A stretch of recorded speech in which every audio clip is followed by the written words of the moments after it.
To all who come to this happy stream, welcome. This stream is your stream. Here, we relive fond memories of the past. And here, you may savor the challenge, creative challenge, and promise of the future. This challenge is dedicated to the ideals, the dreams, and the hard facts that have created America, with the hope that it will be a source of joy and inspiration to all the world. That's a speech that I made up for you right in this moment. That was definitely not a speech by Walt Disney at the opening of Disneyland. That was specifically for you here on this challenge recap stream. And that's right, it's a challenge recap stream, which means we're just going to be hanging out. There's not going to be a ton going on. We're going to be recapping, having some fun. I can talk directly to the live chat right away. Hi, live chat. What's up? Moat is here. We've got Cody. Hello. We're going to go over, kind of just look at the challenges, some of my favorite things. And I also am going to try to show you some of the stuff that we didn't get to cover when I wanted to during the challenges. If you have questions at all, put them in chat right now. Put them in chat. Hold on. We're right there. If you have questions, put them in chat. Today is dedicated for questions. There are a couple things I didn't get to show you, which are going to be kind of fun to explore today. There are some things that I wasn't sure would work on stream, and so I didn't want to put them in the lesson. But we're going to explore them today. Give it a shot and see what happens. So let's hop into Illustrator and just have a good time. Let's start here because it feels right, because it's Stranger Things Day. Ooh, actually, let's go ahead and show you the final render that I created. So let me cut back here. So if you watched yesterday, we created these kind of awesome renders.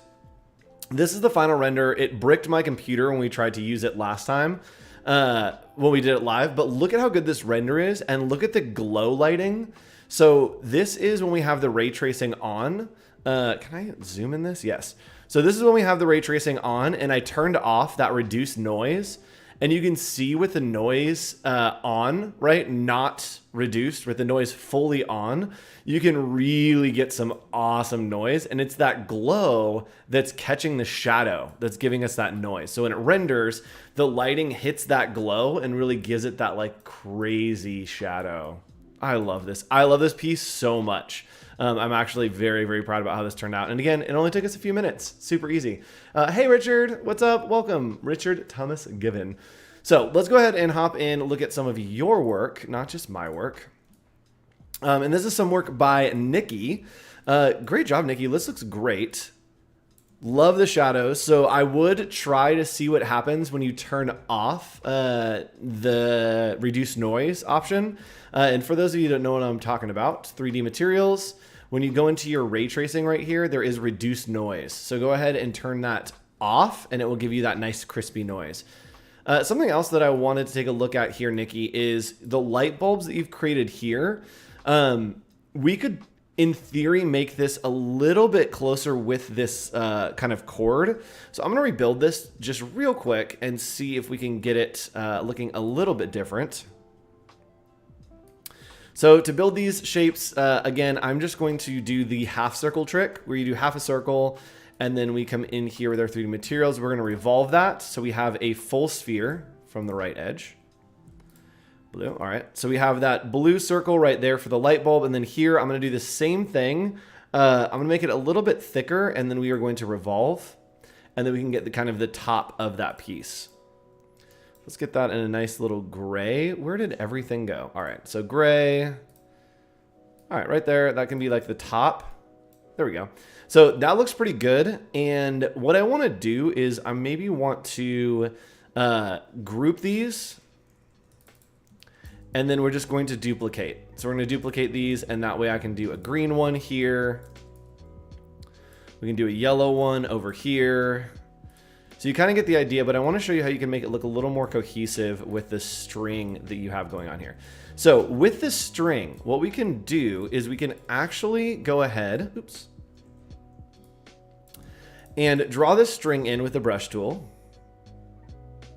And let's do this. Let's make sure that we hit each of these so that it kind of has a little bit of that strung together look. And I don't know what happened over there. We missed it. All right. All right. So we have those kind of strung together, and let's go ahead and just make it that same gray that we have here. And then I'm going to inflate this. So once we have this inflated, looks like it's inflated way too much, just a little bit of an inflate, a little bit of depth. Once I have that done, I can actually group all of these. And I think this is true. This may not be true, but I think it is. I can group all of these and move them together. So now we have kind of that 3D look, and you can see that it looks like that cord is kind of going down into those pieces. So it just gives you a little bit of a different look. And if you want to add that glow, again, you can just go ahead and add a gradient if you want with that blue. So just use the eyedropper tool to grab that blue, and then we'll do a gradient here.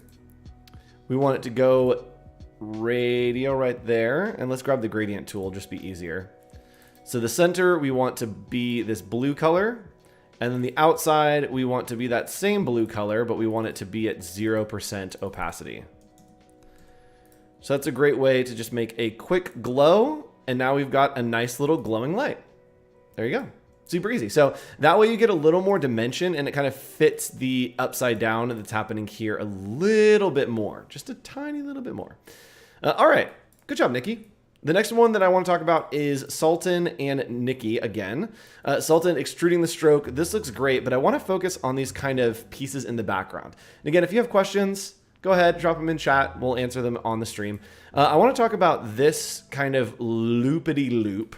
And even these donuts here. So I saw somebody ask a question of how can we make it so that they interlock? So let's try that. What I want to do is I'm going to, just make a circle. And we are going to revolve it. Let's do like a 3D red and blue. So we are going to revolve. We're going to change that offset a little bit. And then that angle looks good, but we're going to kind of move it to the side like that.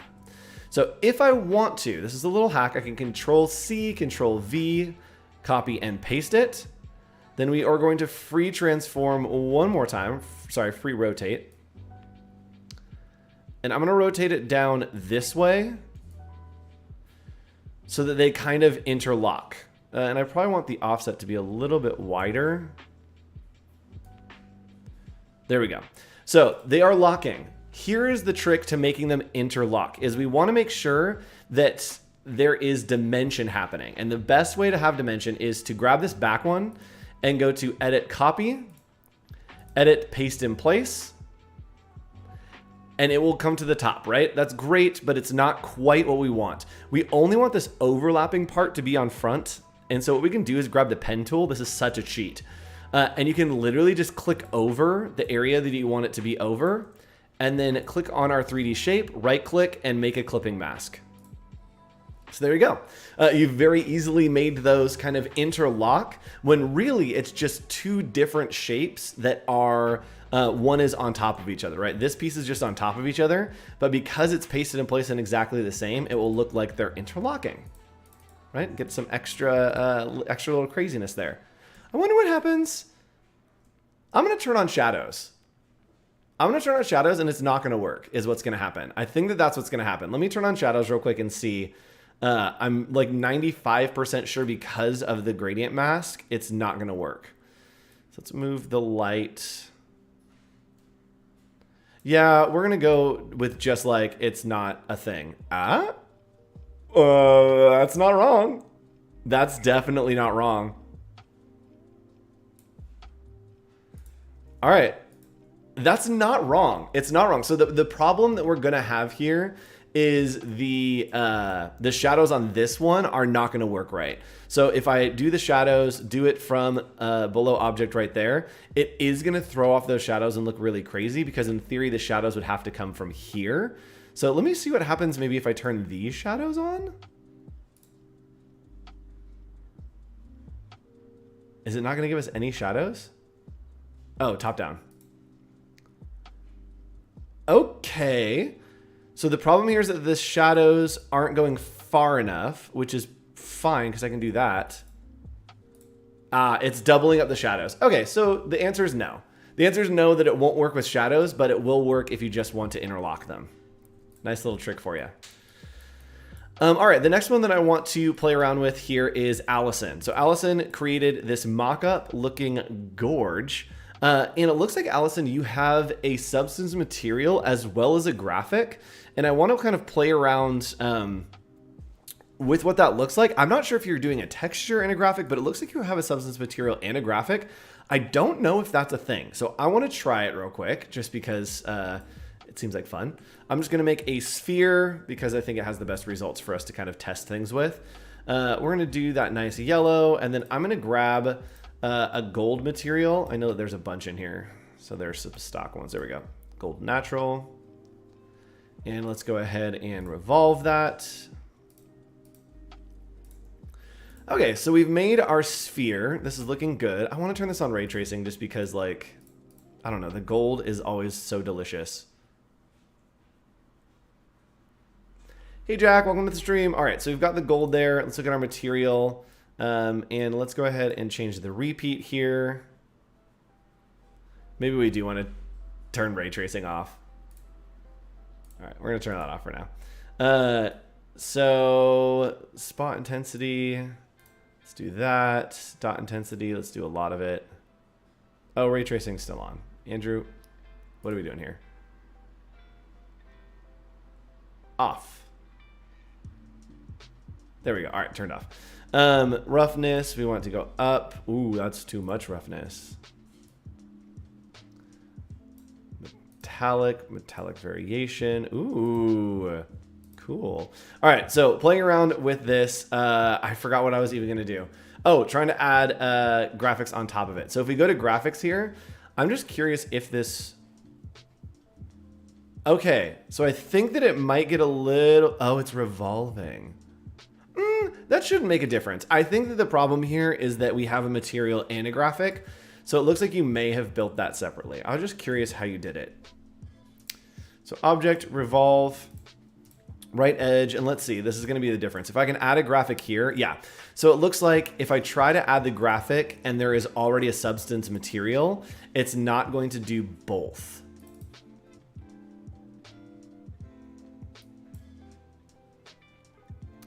Yeah, it's doing something a little wonky, so I'm gonna delete that. So it looks like you can't do both without it getting a little bit wonky. But what I could do, this is gonna be a really good hack, is I can make the ball here white, and then from there, I can change the lighting to be diffuse. We can change the intensity really, really bright. I mean, we can even leave it at standard, change it to be really, really bright. And then if we want to change the art on here,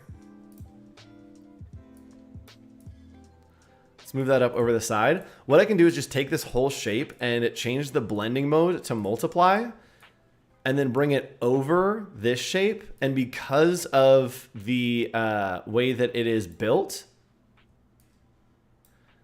and scale this up to be the same size, it's actually going to perfectly map that art onto our shape. So we didn't even need to. We could have two separate shapes that you stack on top of each other, and it will give you some different looks, soft light, hard light. You can kind of play around with that, but we're mapping the art on top of that shape, so we don't have to worry about art and a substance material. So why not both? Porque no los dos. This one I didn't really have any feedback on, other than I thought that this was really smart to do the packaging like this. It looks like you have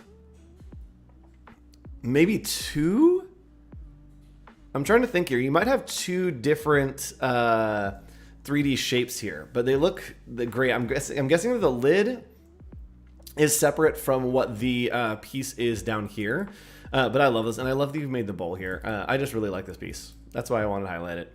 All right, so the next one is Shana. And Shana, you have to be taking this into dimension. I would guess that this would have to be in dimension unless you're using some crazy substance material. So I'm gonna open this challenge real quick because I want to try to rebuild this and show you how you can create this. There's a lot of me that's thinking that it is in substance, but I think that we could recreate it pretty closely here in Illustrator. I'm getting some rendering glitch. It's thinking.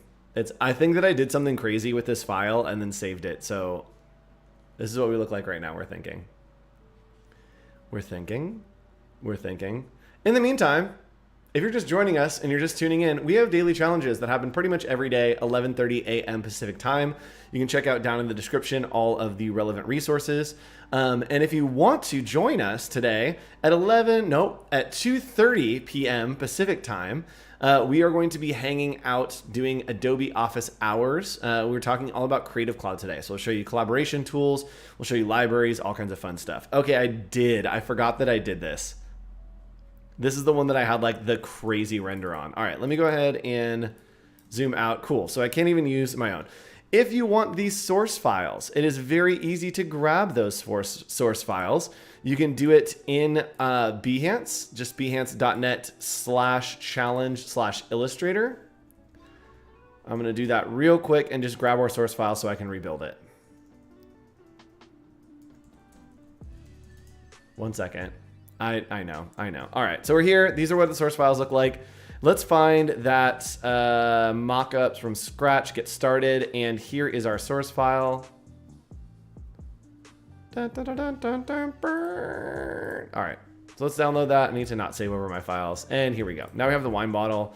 We can bring it over here, and I'm gonna try to replicate this. It has to be separate things. So what I'm going to do first is I'm going to kind of break these pieces off. And if you know that you're working with different pieces, this is actually a good idea to do, is I'm going to kind of make some Pathfinder adjustments. So I'm going to open my Pathfinder, and I know I want the bottle cap to be separate. So we're just going to click right here and intersect. Let's go ahead and do this. Let's do divide, and that will make it so that now this is a separate shape. So I think that that's all that I want. And let's go ahead and use the direct selection tool to just delete so that we have our centers. And we'll make these 2 separate pieces. So there's one piece, and then this other one we can go ahead and revolve here. And then the cap, in theory, is going to go right in that little spot. Let's see if that fits right there. Yeah, okay. That's not wrong. All right. So it's definitely like the cork looks like it's in there, which is fine. Let's go ahead and do a material and see if we can find cork. And again, if you haven't got materials, you can click right here and it will take you to the source files. Let's try cork. Simple cork. There we go. So we can download that. And then we're going to come into Illustrator. All we need to do is hit plus right here, add materials. It's going to open our downloads. My hard drive is almost full. Go to our downloads, and we're going to grab that right there. We're going to hit OK. It will load it into my materials right here with cork. OK, this is not wrong. OK, so we're here, and then let's grab this green color. Maybe we want it a little bit brighter. All right, so that's a good green color. Let's see if we can change the green color to be glass. There's not going to be a glass one. Let's go ahead and see what the community assets are. Glass. If you have questions about anything we're doing, let me know, and we can try to answer that. Ceramic glass cooktop. All right, that feels like not what we're looking for. Let's see if there's anything in here that might be close. Fine leather. Do we want maybe plastic? Maybe plastic would look good. Let's try it. Ooh, plastic base. This. Let's do this one. I just get more excited as we see more options. All right, so this one, yeah, that one looks good. So let's go ahead and load it in. Downloads right there. Plastic, hit open. It's going to add that into my materials right here. So we're going to do plastic, and we'll see. I think it's going to start it in black. Okay. Let's see if we can change the color. Looks like we may not be able to change the color, which is not going to be a problem, because what we can do Let's go ahead and add some grain.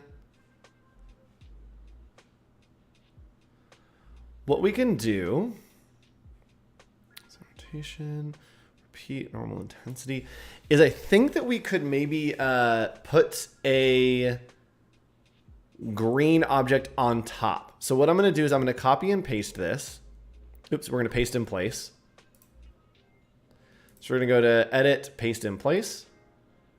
So I was going to paste another copy here. And then what I'm going to do here is do no material.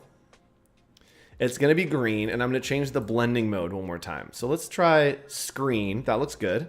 Then let's bring the cork to the front. It's not wrong. All right, and let's fix the lighting. So the lighting looks like it's coming from the top left. Let's see. The highlight is on the wrong side. So what we can do is we can just transform, reflect, and we are going to reflect it vertical. But then we also need to change the rotation. Okay, I'm going to do that same with the back. Transform, reflect. It's going to go vertical. We'll hit OK, but then we will change the right edge to the left edge. Oh, it's still showing up on that other side. All right. We did pretty good at replicating it. I do think that you took that into Dimension to create a different version, but I do like that we have created kind of this nice texture, and this cork is fantastic. The cork is awesome. Great job. We only have 3 minutes left. What happened? So I do want to highlight some other stuff. Joanne R. This is from an older challenge, but I wanted to highlight. This is fantastic that you literally printed out all your die lines and then created the tiny box. I love seeing tiny mock-ups of things. So if you're ever working with packaging, always print it out. Always see what it looks like in real life. Satlin, I wanted to show this. I think that I wanted to kind of see how we could create this in 3D. I don't think we have time to recap it, but it looks like you got it here, and then just rotate that whole object in 3D, and it should pull it into that angle. This one, I loved what someone was doing with the lava here. Titian, great job. What I think you had done is you used a brush, right? And then you can come in with this brush and use the width tool right here. So we're going to use the width tool on this and kind of just make it wide to thin. And from there, we can add that material, which is the lava. And it should, right, give us that nice 3D look. We maybe want to inflate that, give it some edges. And that's a really cool look. And something else that's really cool that you could do with this is you could change it to a graphic style. Just save it here as a graphic style. And now when I grab my brush and I kind of create a look, I can select it, click on that graphic style, and it's going to apply that. And so now I have this custom lava brush, right? How cool is it to have a lava brush? So that's very, very easy and simple way to kind of do this effect that's happening right here. I just thought it was really smart to kind of pull the edges out. Great job, Gamarf Skull. Cray, I loved this. Mapping the art to the chopsticks here with the waves on the bowl. This is fantastic. I love the type over here. This was one of my favorite pieces of the challenge. So fantastic work, Cray. Love it. Titian, another one that I thought was just super fun and a great use of 3D. What a great idea to take the Pac-Man and to do the shadows. The inflate looks fantastic here. We've got the 3D on this just looks really, really polished. So great job there. The only thing I would do is to use the Pathfinder on these eyes and punch them out of this back shape, and they will give you a little bit more of a kind of eye hole look. So if you have those eyes, right, and we make it purple, if we use the Pathfinder and we punch these eyes out right here, so window, Pathfinder, punch them out of that shape, and then maybe we still have two on there that are black. Oops. When we inflate this, it's actually going to look very different from yours. So we get that little piece around the eyes, and that's what you want. You want that little bit around the eyes to just give it that extra little oomph. So inflate, and it will give you that little extra bubble around the eyes if you knock it out of the background. Unfortunately, that's all we have time for. Great job, Hugh. Great job, Rick. Love the see-through on this one. Gerald, excuse me. Fantastic work here. Renesque, I love this. The only thing is to make your type into a compound path, and it will make sure that all of those bricks are the same size. So they're different sizes because it's different paths. So compound path, it will make them the same size. Thanks so much for joining me. This is super fun. You won't see me for a little while, but I'll be back eventually. And if you miss me, tune in at 2:30 p.m. today here on Adobe Live, behance.net/Adobe Live for Adobe Office Hours. I'll see you another time. Bye, everyone. I'll miss you.